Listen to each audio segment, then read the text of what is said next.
hari umukunzi wacu wagize atya atubaza ku bintu bigendanye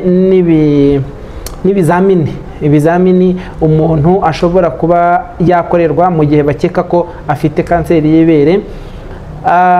Ndagira ngo dufate uyu mwanya tubasubize kandi nanone mwese mugire icyo mwungukiramo. Ni ibihe bizamini mu by'ukuri umuntu ugiye kwa muganga akekwaho kuba ashobora kuba yaba afite kanseri y'ibere cyangwa se n'ikindi kibyimba icyo ari cyo cyose, kugira ngo babashe kuba bamenya ni iki kijya mbere, ibizami ni ibihe. Ikiganiro rero nicyo tugiye kuba dukoraho uyu munsi, aho tugiye kuba tugaruka ku bizamini nuramuka unabisabiwe cyangwa se unoherejwe aho biri, kuko uzasanga mu Rwanda hari bimwe mu bizamini biba bitagaragara cyangwa se bitari mu mavuriro amwe n'amwe.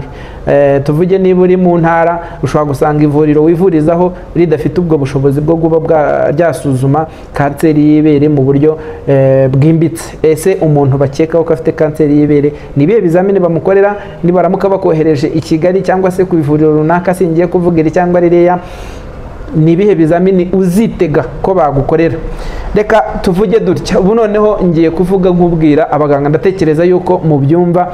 Icya mbere buriya iyo ugeze kwa muganga, muganga arabanza akakubaza ikikuzanye nyirizina, ni ikihe kibazo wagize. Ubwo ibyo mu kiganga tubyita history. Ngo history ni ikintu gikomeye cyane, kubera ko buriya twemera ko history ikontribuwa hejuru ya 80% y'ibizavumbura cyangwa se ibizagaragaza uburwayi umuntu arwaye. Icyo ngicyo mubanze mucyandika ahantu.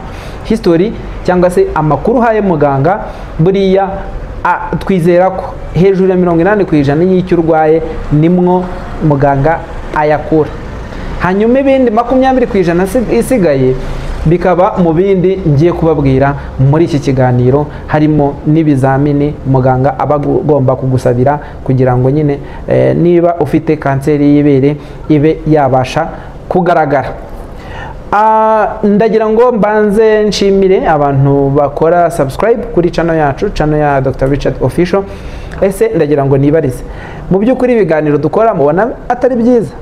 Ibiganiro dukora ni byiza, hari abantu benshi baduha feedback. Nshaka yuko nawe uduha feedback uyu munsi. Ushaka kuduha feedback mu buryo buri direct kuri comment, cyangwa se ukatwandikira message kuri WhatsApp, ubundi tukabona feedback yawe. Turatangira kujya dusoma feedback z'abantu mu biganiro byacu bikurikiyeho. Ndasaba rero kugira ngo mukore subscribe, ubundi musangize abantu ibiganiro tuba twakoze. Ikindi nutangira ikiganiro ujye ukirangiza kugira ngo ibyo ugomba nyine kuba byose ugomba gukura mu kiganiro cyacu ubashe kubikuramo. Ngayo nguko rero ni Dr. Richard hano kuri Dr. Richard Official. Reka dukomeze ikiganiro cyacu. Nyuma rero yo kubwira muganga ikikugenza cyangwa se ikibazo wagize, nyuma yo kukivuga, muganga icyo ahita akora gikurikiraho ni ukugusuzuma. Akenshi uzasanga mu biro muganga akoreramo haba harimo agatanda. Kariya gatanda ntabwo ari ako muganga aryamaho yananiwe, oya, kariya gatanda ni ak'abarwayi.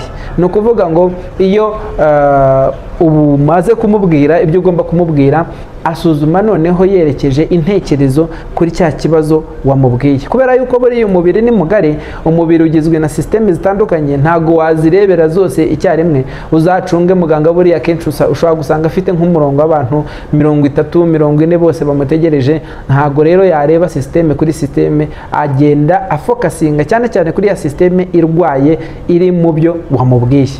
Niba waje ukorora, ubwo nyine arareba kuri systeme respiratoire, ubwo niyo cyane ari bwibandeho. Gusa bitavuze yuko abaganga tutavura umuntu wese, kuko ushobora kuba waje ukorora ariko ufite n'igisebe kwino.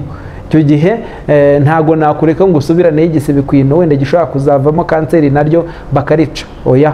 Icyo gihe twe tuvura umuntu wese, ariko focus ahanini ibiri kuri cya kibazo waje wowe utaka.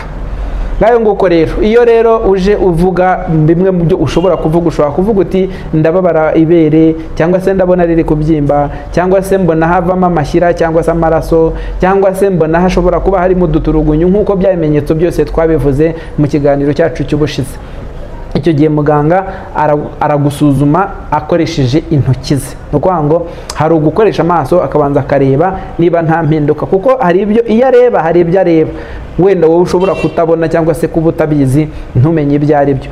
hari ibyo areba nko uruhu ruzengurutse cyangwa uruhu rutwikiriye ibere, aho ashobora kubonaho ibintu bitandukanye. Ubushize twababwiye peau d'orange, ni ukuvuga ngo peau d'orange ni uruhu rwawe rushobora kugira ishusho isa nk'ironje. Ndatekereza yuko ubushize abantu twari turi kumwe ibi ngibi barabibonye, aho twababwiye yuko bimwe mu bishobora kuranga ko kanseri y'ibere ishobora kuba iri kukuzira ari uko uruhu rwawe rushobora kugira gutya rugahinduka rukazaho ishusho, rugakanyarara, rukazaho ishusho imeze nk'igishishwa kironje. Ni ukuvuga ngo nawe ibyo bibonye ugomba kujya wihutira guhita ugana kwa muganga. Hari n'ibindi rero byinshi asuzuma, aho ashobora kuko aba yambaye ga, munyihanganire, aba kandi ari kumwe n'umufasha kugira ngo nyine nawe wumve uri comfortable. Icyo gihe rero ashobora kugira ibyo agusaba, akakubwira ati shyira amaboko ku mutwe, unama, shyira amaboko ku rukenyerero, kugira ngo nyine arebe uburyo ibere ryawe rigenda respondinga cyangwa se rigenda rifata position bitewe nuko nawe wifashe. Ni ukuvuga ngo ibindi ahita akurikizaho ni ukugenda nyine yumva ase mwibere ry'uyu muvandimwe cyangwa se ry'uyu murwayi nta hantu hari uduturgunyu cyangwa se nta hantu hari utubyimba. Ibyo ngibyo arabibona, noneho akaba ari bwo atekereza kukohereza kugusabira ibizamini. Ibizamini rero ari nacyo kibazo twabajijwe. Ibizamini ni ibihe ubundi uba ugomba gusabirwa niba ufite inturugunyu cyangwa se utubyimba cyangwa se ibimenyetso bya kanseri y'ibere? Muri iki kizamini cya mbere kibanza ni ecography. Nuvuga ngo ecography ishobora kugaragaza texture cyangwa se anatomy itandukanye. Niba ufitemo ikibyimba igatangira ikabigaragaza, ariko ikizamini definitive kizagaragaza ko ushobora kuba koko ufite kanseri y'ibere, ariko nayo ikazaba confirme mu bundi buryo nabwo ndi bubabwire, nicyo bita mammography. Ni ukuvuga ngo mammography mu Rwanda ntabwo ziri mu bitaro byose, ariko hari ibitaro bifite mammography. Ni ukuvuga ngo muganga niba ari mu bitaro aho mammography itari, azakohereza aho iri bayigukorera. Noneho rero mammography niza igaragaza ko mu ibere ryawe harimo ikintu kidasanzwe, icyo gihe hazakurikiraho etape ya nyuma yitwa biopsy. Ni ukuvuga ngo etape ya biopsy naho bafata akantu gatoya kuri cya kibyimba bakakajyana muri laboratoire, bakakarebera muri za microscope, ababyize bafite ubuhanga bwabyo bakaba bavuga bati iyi ni kanseri cyangwa iyi si kanseri, ni ikindi kintu nacyo bakakivuga, ubundi kikavurwa uko kiri. Ngayo nguko rero umuntu watubajije ku bizamini bashobora gukorera ku muntu ufite ikibazo cya kanseri y'ibere ni ibyo ngibyo.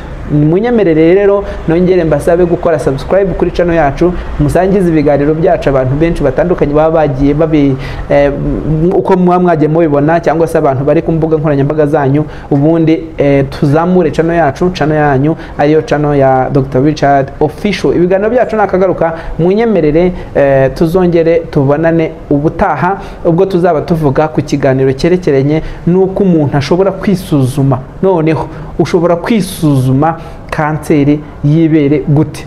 Ikigamijwe murabyibuka ni ukugira ngo tuyivumbure hakiri kare, tuyisuzumishe hakiri kare, ivurwe hakiri kare, byongera amahirwe yo gukira.